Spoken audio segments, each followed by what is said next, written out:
Short stories don't get enough love on BookTube.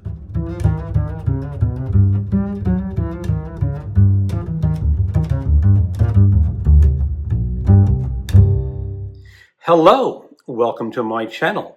Another bibliophile reads. My name is Greg, and today I want to talk about my love of short stories. This is not entirely out of the blue. This September 2025, I was sort of participating in a version of Shorty September. Shorty September is an event where people are encouraged to read short books, 200 pages or less. I did read 3 short books last September, but I stole an idea from Angelia at Read and Reread. Every Shorty September, she reads a short story every day. And I decided, really on the spur of the moment, that I was going to participate in this version of Shorty September and read a short story a day. Because I do like reading short stories. And not enough people read short stories nowadays. At least I don't think they do. I remember a quote from Kurt Vonnegut. I'm not exactly sure. It may have been in one of his short stories or one of his novels, but at one time an author could make a fairly livable wage writing short stories. That was back in the 50s, 60s, and 70s. Nowadays, authors can't make a living out of writing short stories.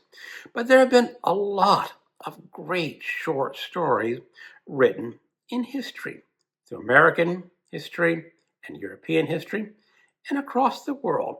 People used to really like reading short stories.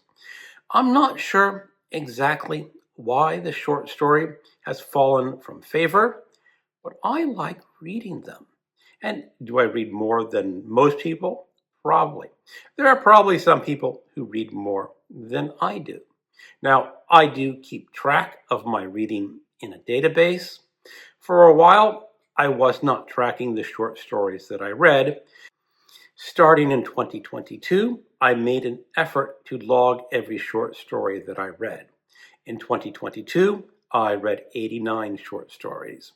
2023, 59 short stories.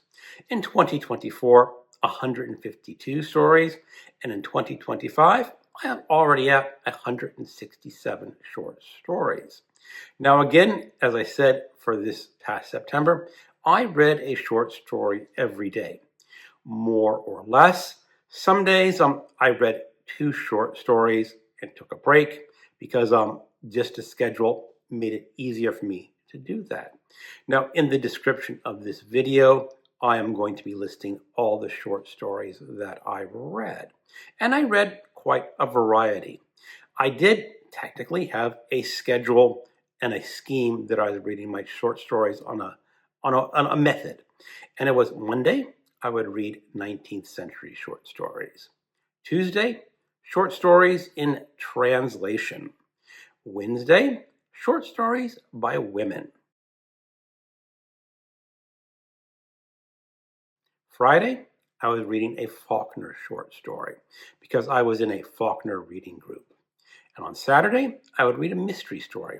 It could be a crime story or a pulp story, along with the mysteries.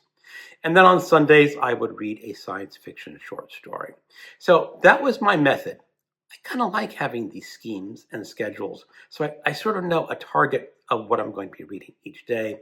I did not pick out the short stories in advance for the most part. I did know my last 2 short stories I was going to be reading right from the beginning. So what did I think of all these? I really enjoyed them for the most part. There were a couple of dud short stories. I know, I should be fair, they weren't really dud short stories. They were just short stories that did not overly impress me. Now, in this video, I am not going to be critiquing each short story on its own. You'll just have to look at my list to see what I read. But I will highlight a few of my favorite short stories.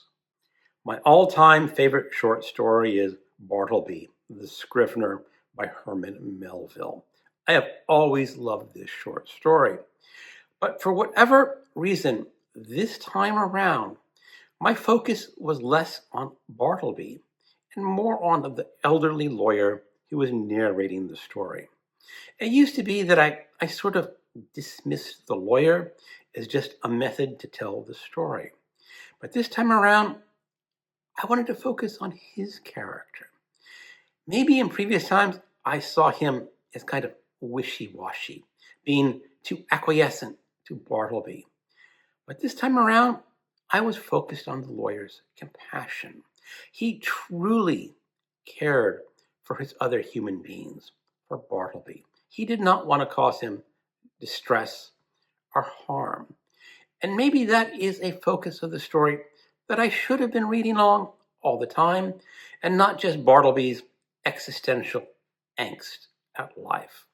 And that's what I got out of this time of reading Bartleby the Scrivener. I also read The Library of Babel by Jorge Luis Borges. This is a very metaphysical and philosophical short story about a very bizarre and strange iteration of the universe, a universe of books in a library, and librarians that are seeking books that have meaning.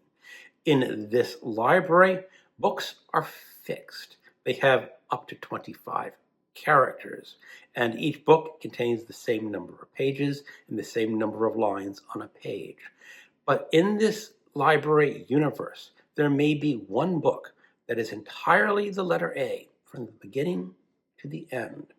There is another book that begins with the letter A, and the second letter is the letter B, and then all the other letters in the book are the letter A. Go through all the combinations of the 25 characters until you get to the last iteration and possibility of a book. It's a fascinating look at a way of seeing the universe and a marvelous idea. There's really no characters in this story. It is just a thought exercise. Another short story that I truly love is A Rose for Emily by William Faulkner. This is a story about the South that lost the war, and some people's ability to not understand that the South has lost. But that's just the metaphor. The story involves Emily, a woman living in the South who never married. She's a very strong-willed and very strange character. And she does something in this story that you build up to. And Faulkner does this so perfectly. And if you have read this story, you will know when you get to the final line, the complete shock of the way Faulkner has told the story.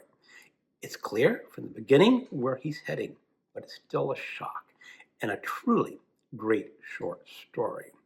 There's some other great short stories in this month that I read. I will highlight Nightcrawlers by Robert R. McCammon. It is a horror story about a Vietnam vet with a very unusual power. Now, power may not be exactly the right term, but something happens to this man when he goes to sleep, and it's very dangerous. And it's a very good story about talking about PTSD. Another short story that I really liked was Golgo's Wife by Tommaso Landolfi, translated from the Italian. I have had this book on my shelf for almost 30 years, but I have never gotten around to reading it until last month. And it's a very intriguing and fascinating story. Landolfi is sometimes known as the 20th century version in Italian of Franz Kafka. I can definitely see why it gets that comparison. But in this short story, he talks about the Russian author Nikolai Gogol, who had a wife, a blow-up doll of sorts. But this blow-up doll was kind of alive. Very strange. I read some John Paul Sartre, some Flannery O'Connor, some Shirley Jackson, Stephen King, Ray Bradbury, and others. It was a pretty good reading month. My least favorite short story of the month was Rip Van Winkle by Washington Irving. I was introduced to this story at university. I may have read it once or twice before, and of course I was familiar with the story before reading it. But is it a good short story? Not really. Is it a good story to know about, to hear about? Yeah, that part's pretty fantastic. But as a short story, it just did not captivate me. I do want to continue my reading of short stories. I did have a Faulkner reading group in September where we were reading one Faulkner story every Friday. And this group is sort of continuing on to read just other short stories by other authors, reading a short story per week every Friday. If you want to join this group, contact me on Voxer. We don't have a fixed schedule of stories that we're going to read. I think we're just going to pick a story every week and read it. So that was my experience in September of reading a short story every day. I'm glad I did it. I'm glad I stole the idea from Angelia. It's a pretty darn good idea. And I hope more people join along next year in September with reading a short story per day. Thank you for watching, and keep on reading short stories.